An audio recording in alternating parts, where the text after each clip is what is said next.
Hey, welcome to another edition of Blue Jay Banner Today. I'm Tim Kruger. Thanks for joining us. If you wouldn't mind, hit that subscribe and like button on the YouTube channel as we continue to grow this.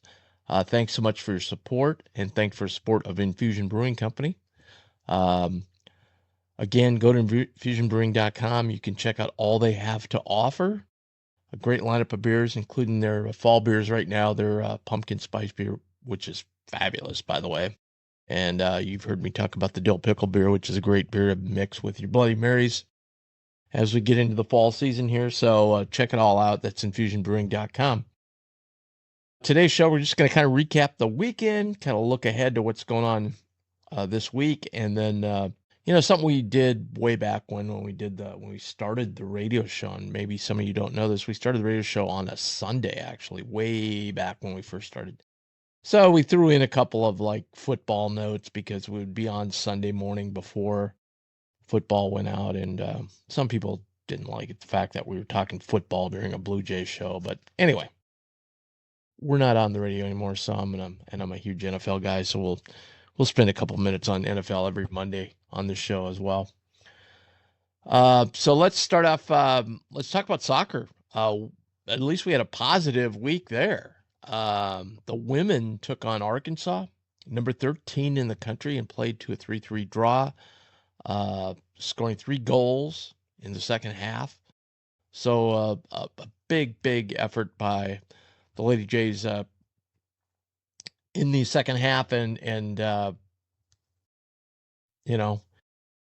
much needed performance, I would say, after a slow start. So the Jays get that tie, and they now another doubleheader. We just got done with Oktoberfest. Now we're going to have another doubleheader on Wednesday where we play Omaha. So the women will hit the pitch at 5, and then the men follow that up.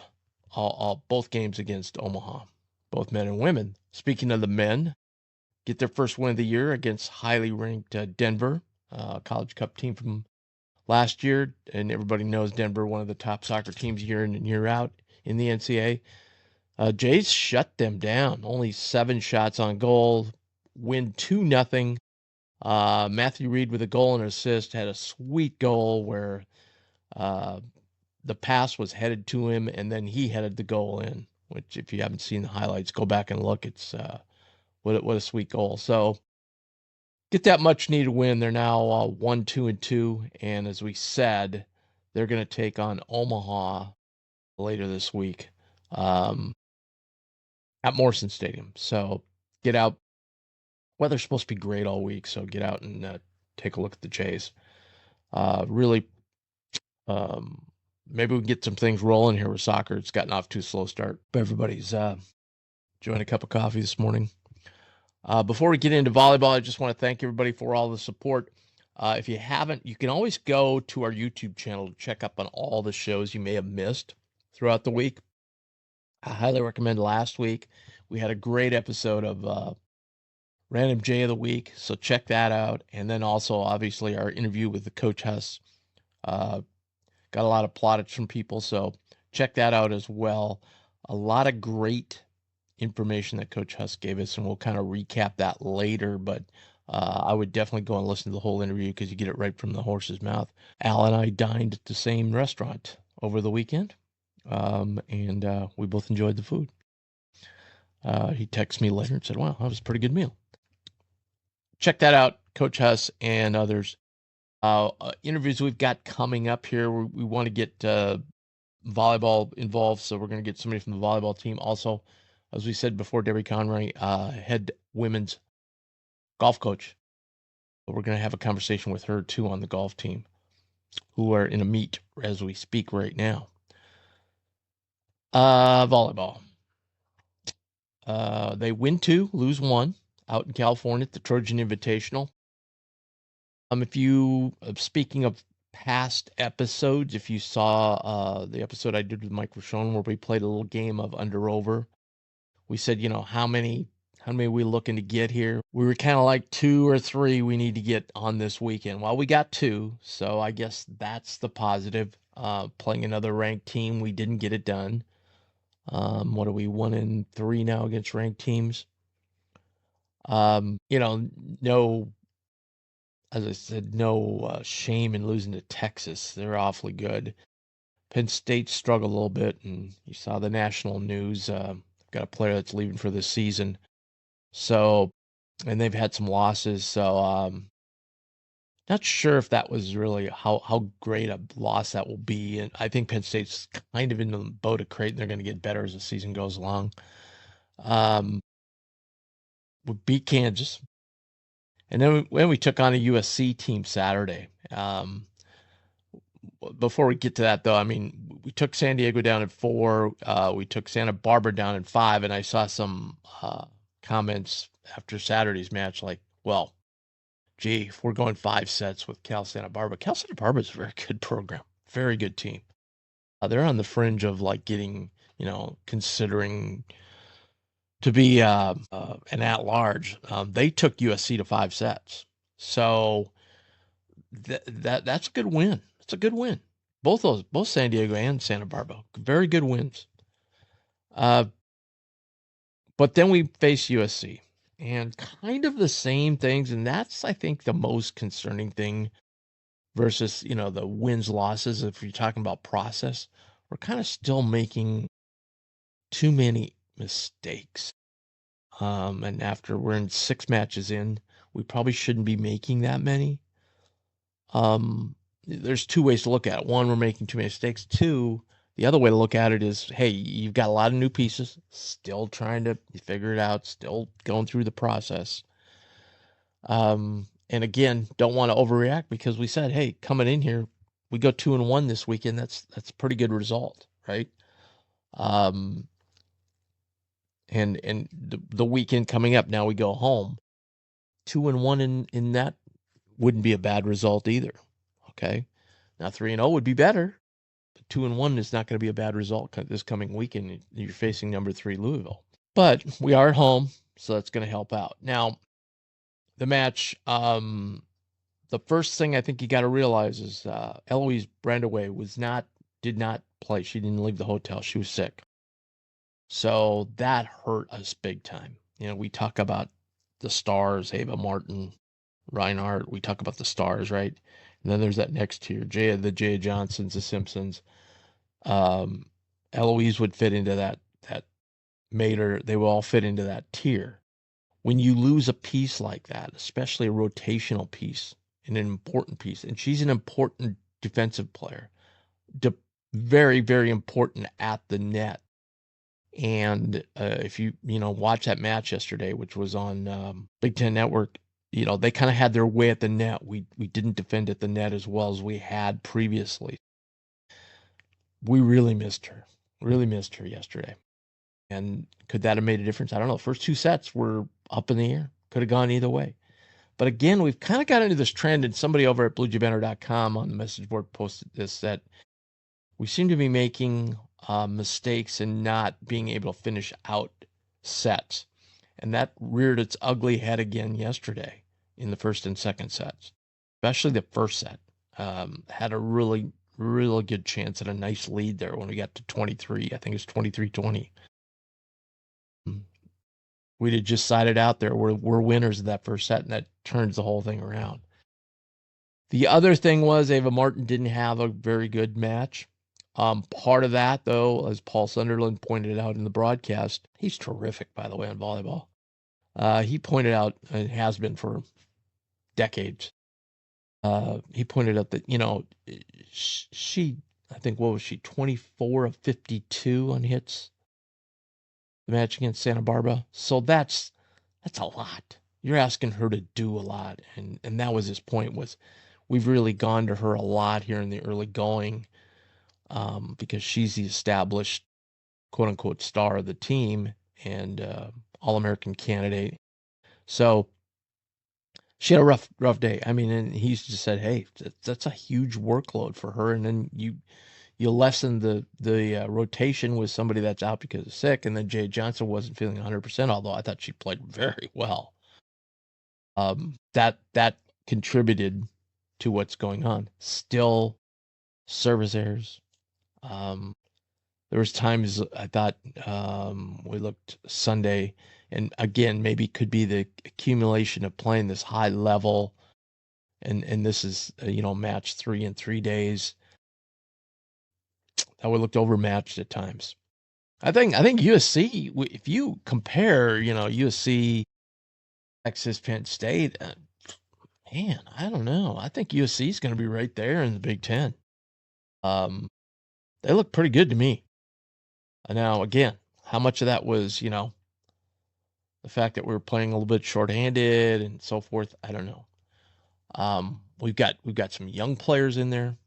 Hayes is a freshman. We got to get her going. She's doing some freshman things right now. But the third set wasn't competitive, and maybe that's just running out of gas in the tank. But let's see what happens this weekend. Like we said, we said, hey, probably going to go 2-1 this, so you're 3-3, then win 2 here. Now you're 5-4. You got Nebraska 5, so 5 losses could be in the cards for us in the non-conference. That wouldn't be the world's worst result if you're talking about losing to 1, 2, 3. USC will be much higher than that, right, in the next poll. That's not, whatever Penn State's going to end up being. I don't know, top 15, I would imagine. So you're basically losing to 5 teams in the top 15.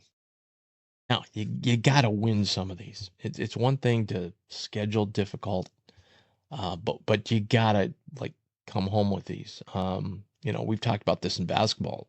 Wow, what a great schedule! And Max always said, yeah, it's great, but if you don't win any of them, then it really doesn't help you. It actually probably hurts you versus beating up on 150 net or RPI, whatever you use, teams.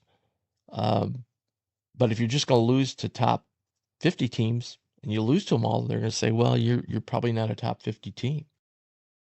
So the Jays have some work to do. I think they're probably, if you realistically look at this squad right now, they're probably maybe borderline top 25 right now.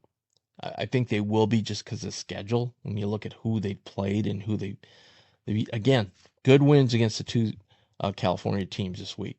But let's see what happens this weekend. I think this weekend now is real key. They kind of did what they had to do, right? Take 2 out of 3. They had to do that. Now let's move ahead and see what happens here this weekend. Big opportunity again with Louisville at home. They beat Louisville at home, then we're going to forget all about losing to USC, right?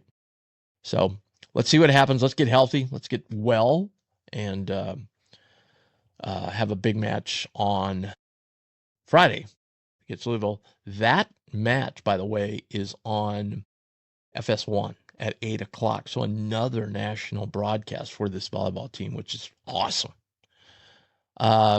It is the Blue Jay Invitational. There are other teams in the field. Saturday, we play very, very, very good Rice team. That'll be at 4 o'clock Saturday. And then Sunday, we wrap it up against a perennial top flight team in the Valley, and we played them many times, UNI, and of course, Booth's daughters on the UNI squad. They play them at 3:30 on Sunday. Those 2 matches will be in ESPN Plus.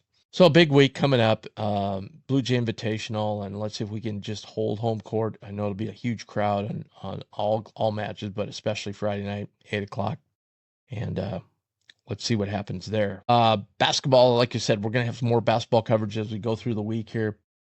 Again, go check out that interview with Coach Hess if you haven't already. A lot of insight on the new players. I think we'd like to see, hopefully I'll have more information, get to a practice this week if the schedule works out with my schedule. And we'll see what happens, how the team's progressing, what's going on here on the early season workouts and then they hit full bore practice where, it's full workout, full practices. Right now it's more individual stuff. I think that's the end of September is when that starts. And of course, gosh, we're only 1 month away from the first exhibition game against Iowa State. So, hey, time's ticking down here with basketball. It's just around the corner. So we'll look forward to those shows coming up. And again, we'll have another random Blue Jay of the week. Mike Schmidt, undefeated, 2-0 so far. And we'll see if that holds up as we have another one this week. All right. I told you I would talk a little bit about football. NFL. Wow. I sure hope you stayed up last night and watched that game. Baltimore, Buffalo. Probably, I can think of a couple regular season games in the last 10 years. There ain't many that top that one. I mean, that was an unbelievable game. Two unbelievably talented teams, unbelievably talented quarterbacks.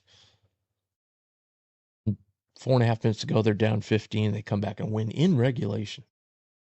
Tremendous effort by Buffalo. You know, that's it. By the way, I told people, that's Baltimore right there. If you don't follow the NFL much, and well, how come this Raven team isn't in the Super Bowl if they're so great? That's Baltimore right there in a nutshell. That game. That's what they do. They look like there's nobody in the league that can touch them for over 3/4 of the time. And then they'll just have inexplicable bad luck / meltdown / not good play in the wrong time. And that's just what happens to them. That's just what they do. So at any rate, what a great game. I'll just throw out a couple winners, losers here. So the winners, Green Bay obviously was a winner yesterday, beating Detroit, who's dominated that division the last couple of years. Detroit actually could be put in the loser column here, but I'm not going to, because they got two new coordinators. Their offensive line took a big, with Ragnow retiring, it took a big hit. So they're not, and I think probably Green Bay gave them, it's a copycat league, and Green Bay gave them kind of a blueprint of how to stop them. Just shut down that run game and let them throw those little swing passes out there. Just don't let them break them. And Goff looked rattled, as he does when he gets pressure. They could be in some trouble. The other winner is kind of a strange winner, I think. I'm going to go with Indianapolis. A lot of people predicting them to be one of the 5 worst teams in the league, and probably their coach get fired right away. Impressive, dominating a not very great Miami team, but still 33-8. What a win for them. Loser side, Carolina. A lot of people were picking Carolina to win the South. They threw up a clunker against Jacksonville. I mean, my goodness. They looked awful. So they're definitely a loser. And then I'm going to go all the way back to Thursday. I don't think Dallas is a playoff team, but man, did they blow a huge opportunity against Philly. Philly was not best game, and Dallas had every opportunity to win that game. And they could have stolen one there, and they let it slip away. So that's divisional game like that, when your opponent doesn't play well, you got to take advantage. And of course, most of you know where my allegiances lie, and that's tonight. All right, thanks for joining us. Really appreciate it. That's your update. Keep the faith. Keep the faith up with the volleyball team. We'll be all right. We'll be all right. Let's see what happens this weekend. And everybody have a wonderful Monday evening. And I'll say one last thing. Skol.